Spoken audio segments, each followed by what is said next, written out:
Praise the lord. Welcome to proverbs moms. ఈ channel ఇంతకుముందు యూట్యూబ్లో దీన్ని ఇంట్రడ్యూస్ చేశాము. తిరిగి మరొకసారి ఈ ఛానల్లోకి రావాలని ప్రభు చిత్తమై ఉన్నది. మీ అందరికీ నా వందనాలు. యేసుక్రీస్తు శుభప్రదమైన మా నామములో మీకు అందరికీ నా హృదయపూర్వక ధన్యవాదాలు. ఈ దినమున వాక్యాంశం కొరకు నేను సిద్ధపడిన వాక్యము సామెతల గ్రంథము 11వ అధ్యాయము 16వ వచనం. నెనరుగల స్త్రీ ఘనతనందును, బలిష్ఠులు ఐశ్వర్యము చేపట్టుదురు. మళ్ళీ ఇంకొక మాట 22వ వచనము. వివేకము లేని సుందర స్త్రీ పంది ముక్కునున్న బంగారు కమ్మి వంటిది. ఈ 2 వచనాలు మనము గమనించి చూసినట్లయితే, a gracious woman return the honour అంటే నెనరుగల స్త్రీ తన సిచ్యుయేషన్స్ను గమనించుకొని జ్ఞానము కలిగి వివేకము కలిగి తన్ను తాను మోల్డ్ చేసుకున్న స్త్రీ ఘనతనొందుతుందంట. ఈ దినమున స్త్రీల గురించి నేను మాట్లాడాలనుకున్నాను. స్త్రీ తన జీవితంలో పుట్టినప్పటి నుంచి చనిపోయే వరకు ఒక్కొక్క స్టేజ్లో ఒక్కొక్క విధంగా రూపాంతరము చెందుతూ ఉంటుంది. పుట్టినప్పుడు తల్లిదండ్రులు వారి చేతిలో ఉంచుకొని అపురూపంగా ఆ స్త్రీని పెంచుతారు చిన్న బిడ్డగా. కొద్దిగా ఊహ వచ్చిన తర్వాత తన బాల్యం నుండి వచ్చే బుద్ధులు నేర్పిస్తారు, జ్ఞానము నేర్పిస్తారు, వివేచన నేర్పిస్తారు, చదువు చెప్పిస్తారు. చదువు చెప్పిన తర్వాత మళ్ళీ ఇంకొక మోళ్ళులోకి వెళ్ళిపోతుంది. అదే వివాహ జీవితం. వయసుకు వచ్చిన స్త్రీకి వివాహం జరిగిస్తారు. వివాహం అయిన తర్వాత తల్లిదండ్రుల హ్యాండిల్లో నుంచి హస్బెండ్ హ్యాండిల్స్లోనికి వెళ్ళిపోతుంది. అతని ఆధీనం కింద ఆమె తన జీవితాన్ని కొత్తగా ప్రారంభిస్తుంది. పుట్టినప్పుడు తల్లిదండ్రుల మధ్య క్రొత్త జీవితం, అది దేవుడిచ్చిన జీవితం. తర్వాత తల్లిదండ్రులు వాళ్ళ ఆలోచన ప్రకారంగా వాళ్ళ తలంపులతో వాళ్ళ ప్రణాళికతో ఆ బిడ్డను పెంచుతారు. పెంచిన తర్వాత ఒక భర్త చేతిలో ఆమెను ఉంచుతారు. ఆటోమేటిక్గా స్త్రీ ఇంకొక మోల్డ్లోకి వెళ్ళిపోతుంది. ఇక్కడ తన జీవితం ప్రారంభం నుంచి హస్బెండ్ అన్నవాడు ఆమెకు ఒక గైడర్గా ఉంటాడు. హస్బెండ్ అన్నవాడు ఒక గైడర్గా ఉంటూ ఆమె జీవితాన్ని దిశాదేశను నిర్దేశిస్తూ ఉంటాడు. ఆ తర్వాత కొంతకాలం అలా జరిగిపోతూ ఉంటుంది. జరిగిపోతుంటేనే ఇంకొక మోల్డ్లోనికి రూపాంతరం చెందుతుంది. ఇక్కడ పిల్లలు పుట్టడం అనేది. పిల్లలు పుట్టినప్పుడు స్త్రీ తన బిడ్డను చేతిలో ఉంచుకొని వాళ్ళను చూస్తూ వాళ్ళ జీవిత ప్రణాళికకు ఒక విజన్ను తయారు చేసుకుంటుంది. అప్పుడు ఆ స్త్రీ తన జీవిత విధానము భర్త దగ్గర నుంచి బిడ్డలకి ట్రాన్స్ఫర్ అవుతుంది. ఇది ఒక కొత్త రూపాంతరము. కొత్తగా తన స్థితిని మార్చుకోవాల్సి వస్తుంది. ఎందుకంటే ఇన్ని రోజులు భర్త కమాండింగ్లో భర్త సూచనల మేరకు ప్రయాణమైన స్త్రీ ఇప్పుడు పిల్లలు పుట్టినప్పుడు కొద్దిగా స్వాతంత్రత తీసుకొని పిల్లల విషయంలో తన ఇండివిజువల్ థాట్స్ను పిల్లల మీద దాన్ని రూపాంతరము పొందించడానికి ప్రయత్నం చేస్తూ ఉంటుంది. ఇలా పిల్లలను రూపాంతరము చెందించి వాళ్ళను మోల్డ్ చేస్తూ ఒక ఎల్డర్షిప్లోనికి వెళ్తుంది. ఆ ఎల్డర్షిప్ అనేది ఉపదేశించే స్థితి. అప్పుడు స్త్రీ పరిపూర్ణతలోనికి స్థిరపడిపోతుంది.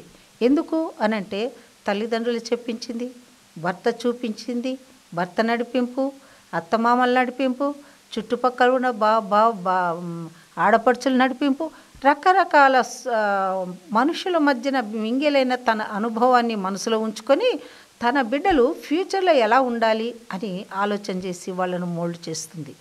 కాబట్టి ఆ విధంగా మోల్డ్ చేసిన స్త్రీ పిల్లల విషయంలో ఒక స్థిరమైన నిశ్చయతతో వాళ్ళను పెంచి పెద్ద చేస్తుంది. పెద్ద చేసిన తర్వాత మళ్ళీ ఇంకొక స్టేజ్లోనికి వెళుతుంది. ఎన్ని స్టేజీలు దాటి వచ్చారో చూసారా? ఇంకొక స్టేజ్లోనికి వెళ్ళిన తర్వాత పిల్లలకు పెళ్ళిళ్ళు చేస్తారు. పెళ్ళిళ్ళు చేసి భార్య భర్త ఇద్దరు కలిసి పిల్లలకు పెళ్ళిళ్ళు చేసిన తర్వాత ఆ పిల్లలను ఎలా నడిపించాలి, పిల్లలకు ఏం ఉపదేశించాలి, వాళ్ళని ఎలా నడిపించాలి అన్నదాన్ని వాళ్ళు మనసులో ఉంచుకొని పిల్లలను ఆ విధంగా మోల్డ్ చేస్తూ నడిపిస్తూ వాళ్ళకు ఒక గైడర్స్గా ఉండిపోతారు. ఇలాగే లాస్ట్ స్టేజ్ వచ్చేటప్పటికే పిల్లలు పెద్దగా అయిపోతారు. తల్లిదండ్రులకు మీకేం తెలియదు మమ్మీ, మీకేం తెలియదు డాడీ అంటూ మమ్మల్ని ఆ పెద్ద తల్లిదండ్రులు ఓవర్టేక్ చేస్తారు. అది న్యాచురల్గా జరుగుతుండేది. కానీ పిల్లలకు లాస్ట్ స్టేజ్లో ఒక ఉపదేశకులుగా, ఒక గైడర్స్గా తల్లిదండ్రులు నిలబడిపోయి వాళ్ళ లైఫ్లో వాళ్ళు ఉన్నతమైన స్థితిలోనికి వచ్చినప్పుడు చూసి సంతోషించే వాళ్ళు మొట్టమొదట పరలోకపు తండ్రి, తర్వాత భూమి మీద తల్లిదండ్రులు మనం. కాబట్టి మనము ఇక్కడ వాక్యము గమనించి చూసినట్లయితే నెనరుగల స్త్రీ ఘనత నొందును. బైబిల్లో స్త్రీని గురించి దేవుడు 50% వాక్యాలు స్త్రీకే ఎక్కువగా బోధించబడినాయి, ఇండైరెక్ట్గా డైరెక్ట్గా కూడా. నెనరుగల స్త్రీ ఘనత నొందును. ఇక్కడ ఒక మాట సొలొమోను రాజు సామెతల గ్రంథంలోనే ఒక స్త్రీని గురించి రాస్తాడు. అది ఏది అనంటే 31వ అధ్యాయము, గుణవతి అయిన భార్య. గుణవతి అయిన భార్యను గురించి రాస్తూ ఆయన 31వ అధ్యాయము 10వ వచనములో గుణవతి అయిన భార్య దొరుకుట అరుదు, అది ముత్యముల కంటే అమూల్యమైనది అంటాడు. ముత్యముల కంటే అమూల్యమైనదని చెబుతూ ఆయన ఆ స్త్రీని గురించి వర్ణిస్తాడు. ఆమె ఏ పనులు చేస్తుంది, ఎలా తను తాను మోల్డ్ చేసుకుంటుంది, ఎలా తన పిల్లల పట్ల ఉంటుంది, ఎలా తన భర్త పట్ల ఉంటుంది, ఎలా సంఘం పట్ల ఉంటుంది, తన కుటుంబానికి ఆమె ఏం చేస్తుంది, ఆమె ఎలా ఉపదేశం పొందుతుంది. ఇవన్నీ అయిపోయిన తర్వాత లాస్ట్లో ఆయన ఏమంటాడంటే, యెహోవాయందు భయభక్తులు గల స్త్రీ కొనియాడబడును. ఆమె చేసిన పనిని బట్టి అట్టి దానికి ప్రతిఫలమియ్యదగును. గౌనుల యొద్ద ఆమె పనులు ఆమెను కొనియాడును. కాబట్టి ఘనత, ఖ్యాతి అనేది స్త్రీ వలనే కలుగుతుంది. పురుషుడు, నా ఉద్దేశంలో ఆదికాండం 3వ అధ్యాయానికి మనం వెళ్ళి గమనించినట్లయితే జీవితంలో స్త్రీకి మొట్టమొదట ఉండేది దర్శనం. మొట్టమొదట స్త్రీ దర్శనము కలిగినదై ఉంది. ఆ దర్శనము ఏమై ఉన్నదో ఒకసారి మాట్లాడదాం. దర్శనము అని అంటే ఏంటని? దర్శనము అని అంటే మన ఊహల్లో మనకు ఏర్పరచుకున్న ఒక ప్రణాళిక అయి ఉన్నది. కాబట్టి 3వ అధ్యాయంలో మనం చిన్నప్పటి నుంచి చదువుతున్న ఆదాము అవ్వ వాళ్ళు పాపం చేయటం, తినరాని పండు తినటం, మళ్ళీ వాళ్ళు శిక్షించబడటం, వాళ్ళ తర్వాత వాళ్ళు భూమి మీద వాళ్ళు కష్టపడుతూ బ్రతకటం అనేది. కానీ దీంట్లో మనము చూడాల్సిన, ఆలోచన చేయాల్సిన విషయాలు ఎన్నో ఉన్నాయి. దాన్ని మనము ఓవర్టేక్ చేసుకుంటూ వెళ్ళిపోతూ ఉంటాం. కాబట్టి ఆదికాండము 3వ అధ్యాయం 1వ వచనం, ఇది నిజమా? ఈ తోట చెట్లలో దేని ఫలములనైనను మీరు తినకూడదని దేవుడు చెప్పెనా అని అడిగాను. ఏదేను వనములో మొట్టమొదట దేవుడు ఉన్నాడు, తర్వాత ఆదాము అవ్వ ఉన్నారు. వీళ్లకు కనిపించని బిహైండ్ ది స్క్రీన్ సాతాను కూడా ఉన్నది. అయితే వీళ్ళ ముగ్గురి ప్రణాళికలను, వీరి ముగ్గురి ఆలోచనలు బిహైండ్ ద స్క్రీన్ సాతాను వింటుంది. కానీ దేవుడు మనకిచ్చిన పని, మనకిచ్చిన విజన్, మనకిచ్చిన మిషన్ను మనము జాగ్రత్తగా కాపాడుకొనవలసిన వారమై ఉంటున్నాం. ఇక్కడ ఆ విషన్తోనే సాతాను మొట్టమొదట తన కార్యాన్ని ప్రారంభించింది. ఏమని అడుగుతుంది? నిజమా ఈ తోట చెట్టులో దేని ఫలములనైనను మీరు తినకూడదని దేవుడు చెప్పెనా అని ఒక క్వశ్చన్తో అది స్టార్ట్ చేస్తుంది. మనము ఎప్పుడైతే పరీక్షల్లో ఉత్తీర్ణులు కావాలనుకుంటామో మొట్టమొదట మనకు ఒక పరీక్ష పెడతారు. మనం చిన్నప్పటి నుంచి పరీక్షల్లో ఎగ్జామ్ రాయటం అనేది సహజంగా జరుగుతుంది, వస్తుంది. ఈ పరీక్ష ఎప్పుడైతే వస్తుందో, క్వశ్చనింగ్ ఎప్పుడైతే వస్తుందో, ఆన్సర్ షుడ్ బి స్ట్రైట్ ఫార్వర్డ్గా ఉండాలి. ఇప్పుడు ఇక్కడ సాతాను అవ్వను క్వశ్చన్ చేస్తుంది. క్వశ్చన్ చేస్తున్నప్పుడు అవ్వ జ్ఞానము కలిగి తన సమాధానాన్ని ఇవ్వాల్సిందే ఉంటుంది. అయితే ఆ అవ్వ ఆ క్వశ్చన్లోకి షింక్ అయిపోయింది. అందుకనే దేవుడు ఆదాము అవ్వలను సృష్టించినప్పుడు అవ్వకు ఒక గొప్ప విజన్ ఉంచాడు. ఆ విజన్ను మనము పోగొట్టుకున్న వారమైపోయాం. ఆదాము అవ్వలు ప్రణాళికను మనం ఇక్కడ చూస్తున్నాం, మామూలుగా చిన్నప్పటి నుంచి వింటున్నాం. వాళ్ళు దేవుని సన్నిధిని పోగొట్టుకున్నారు. పోగొట్టుకోవడానికి మొట్టమొదట కారణం ఎవరయ్యారు? దేవుడిచ్చిన విజన్ను, దేవుడిచ్చిన మిషన్ను అవ్వ మర్చిపోయింది. అవ్వ దానికి తగిన విధంగా సాతానుకు సమాధానం ఇవ్వలేకపోయింది. అందుకనే దేవుడు ఏమంటున్నాడంటే జ్ఞానము కలిగి ఉండమంటున్నాడు.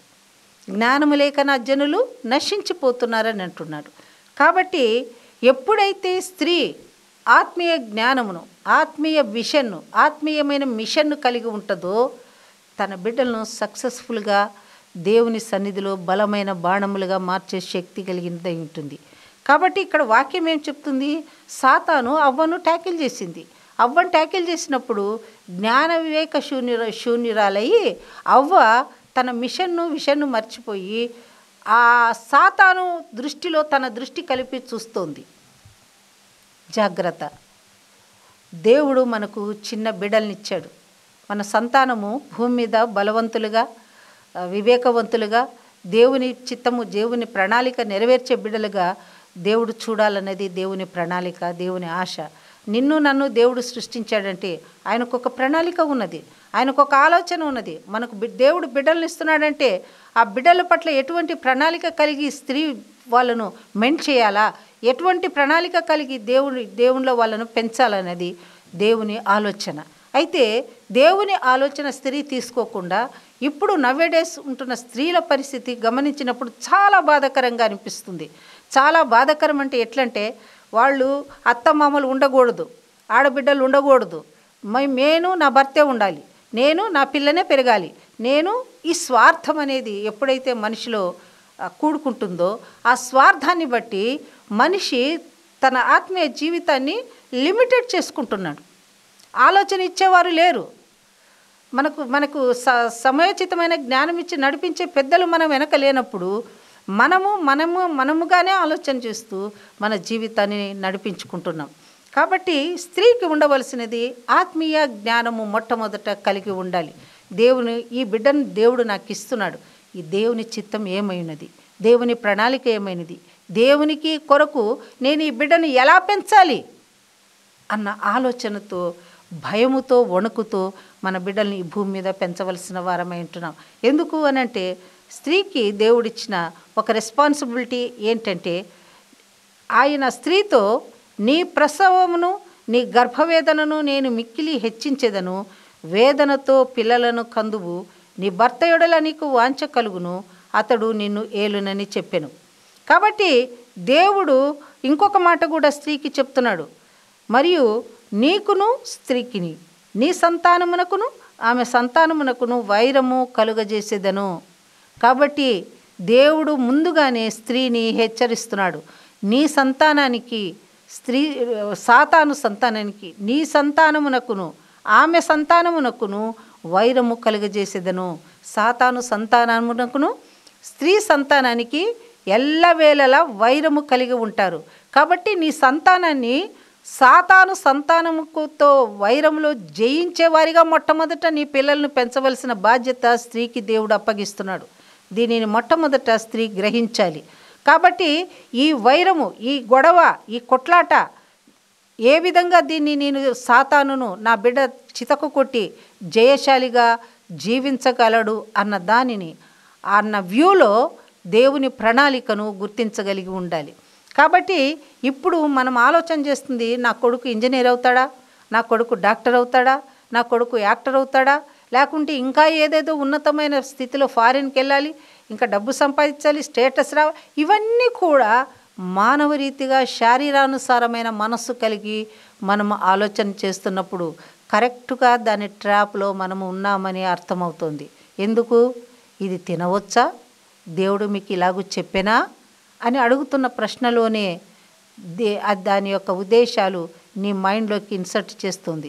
కాబట్టి ఇలాగే నీ వైరాన్ని అది నీకు కవరేజ్ చేస్తూ నీ కొడుకును ఈ లోక సంబంధంగా ఎలా పెంచాలన్న దాన్ని ఒక ప్లాన్ను నీ ముందుంచుతోంది. కాబట్టి ఒకవేళ నీ కొడుకు పెరిగి ఇంజనీర్ అయిపోయి ఒక తాగుబోతుగా తయారయ్యాడు అనుకోండి, అప్పుడు నీవు ఆ స్థితి నుండి వాడిని ఎలా బయటకు వేయగలవు? అందుకని సామెతల్లో సొలొమోను చెప్తున్నాడు, చిన్నతనములోనే జ్ఞానాన్ని బోధించాలి, నీ ఉపదేశములను నీ బిడ్డలకు ఉండాలి, జ్ఞానము కలిగి ప్రవర్తించాలి. ఏ జ్ఞానము? ఈ లోక సంబంధమైన జ్ఞానము కాదు, కానీ ఆత్మ సంబంధమైన జ్ఞానాన్ని చిన్నతనము నుండే నీ బిడ్డలకు నీవు గుర్తెరిగినట్లు వారికి నేర్పించాలి అని వాక్యం సెలవిస్తుంది. కాబట్టి దీన్ని మర్చిపోయి ఎంతసేపు క్లాస్లో ఫస్ట్ వచ్చాడా, ర్యాంక్ వచ్చిందా, ఇది అయిందా, అది అయిందా అన్న ఆలోచనతోనే నువ్వు టైంపాస్ చేస్తున్నావు. పుణ్యకాలం గడిచిపోయి వాడు లోకంతో టైఅప్ అయిపోయి లోకానుసారంగా బ్రతుకుతూ లోకపు ఆశలు కోరికలతో వాడు మునిగి తేలుతున్నప్పుడు నువ్వు ఎంతో మనోవేదన పొందాల్సిన సమయం ఆసన్నమవుతుంది. కాబట్టి వివేకము కలిగి నెనరు కలిగిన స్త్రీ ఘనత నొందును. ఏ ఘనత? దేవుని సన్నిధిలో ఘనత, ఆత్మీయమైన ఘనత. శారీరకమైన ఘనత నార్మల్గానే చదువుకుంటూ వస్తుంది. కానీ ఎప్పుడైతే ఆత్మీయమైన ఉపదేశాన్ని పునాదిని హృదయంలో చిన్నతనంలోనే వేస్తావో ఆటోమేటిక్గా నీ బిడ్డ శారీరకంగా జ్ఞానం కలిగి ఉంటాడు. ఆత్మీయమైన టెంప్టేషన్స్ వచ్చినప్పుడు దాన్ని జయించగలిగిన శక్తి కలిగిన వాడై ఉంటాడు. కాబట్టి మనము స్త్రీలుగా నేర్చుకోవాల్సింది మొట్టమొదట తల్లిగా నీవు జ్ఞానము కలిగి దైవ జ్ఞానములో పరిపూర్ణత నొందిన స్త్రీగా ఉండాల్సిన బాధ్యత నీ మీద నా మీద ఈ సమయంలో ఉంది. ఎందుకంటే మనము చివరి దినాల్లో జీవిస్తున్నాం. సాతాను గర్జించు సింహం వలె ఎవరిని మిరింగుదునా అని తిరుగుచుండగా మనము మన బిడ్డలను, మన కుటుంబమును, మన భర్తను, మన సొసైటీని, మన చుట్టుపక్కల ఉండేవారిని కాపాడటం అనేది, దేవునిలో భద్రపరచటం అనేది దేవుని ప్రణాళిక అయినది. మొట్టమొదట నీ ప్రణాళికను నీవు గుర్తించు. తరువాత నీ భర్త పట్ల దేవుని ప్రణాళిక ఏమైనది, ఆ తర్వాత నీ పిల్లల పట్ల దేవుని ప్రణాళిక ఏమైనది. ఈ సొసైటీలో దుష్టుని కవరేజ్ కింద నుంచి ఎలా నా బిడ్డను జయించే జయశీలుడిగా వాడిని ఉంచాలి, ఎలా వాడికి నేర్పించాలి అని చెప్పేసి చిన్నతనం నుండి దైవ జ్ఞానము కలిగి బిడ్డలను పెంచాల్సిన బాధ్యత మన మీద ఉన్నది. కాబట్టి ఒక స్త్రీగా నీ సంతానానికి, ఆమె సంతానానికి దేవుడు వైరము కలిగజేశాడు. ఈ వైరములో దాని తలను చితక కొట్టేవారిగా మన బిడ్డలు ఉండాలని దేవుని ఆశ, దేవుని ప్రణాళిక. కాబట్టి ఎప్పుడైతే సాతాను మనల్ని ఓడించాలనుకుంటుందో అప్పుడు మన విజన్తో, మన మిషన్తో అది పోరాడటానికి మొట్టమొదట తన అస్త్రాన్ని ఉపయోగిస్తుంది. కాబట్టి అట్టి అస్త్రం ఉపయోగించినప్పుడు మనము దేవుని శక్తి చేత నింపబడిన వారమై ఆత్మపూర్ణులముగా వాటిని జయించే శక్తి కలిగిన వారమై అటువంటి దాని చేతిలో నుండి మన బిడ్డలను రక్షించుకునే స్త్రీలుగా మనం ఉండాలని దేవుని ఆశయ ఉన్నది. కాబట్టి దేవుని ఉద్దేశాలు, దేవుని ఆలోచనలు, దేవుని ప్రణాళికలు మనము జాగ్రత్తగా గుర్తెరిగి ఆ ప్రకారంగా జ్ఞానము కలిగి జీవించాలన్నది మనం దేవుని ప్రణాళిక అయినది. తిరిగి మనం సామెతలు 31 అధ్యాయానికి వెళదాం. దయచేసి 31 అధ్యాయం 25వ వచనము చూస్తున్నాము. బలమును ఘనతయు ఆమెకు వస్త్రములు, రాబోవు కాలం విషయమై నిర్భయముగా ఉండును. జ్ఞానము కలిగి తన నోరు తెరచును, కృపగల ఉపదేశము ఆమె బోధించును. ఆమె తన ఇంటి వారి నడతలు బాగుగా కనిపెట్టును, పని చేయకుండా ఆమె భోజనము చెయ్యదు. కాబట్టి ఇక్కడ వాక్యం ఏమని సెలవిస్తుంది అని అంటే, బలముయు ఘనతయు ఆమెకు వస్త్రములంట, రాబోవు కాలం విషయమే ఆమె నిర్భయంగా ఉంటుందంట. ఎందుకు?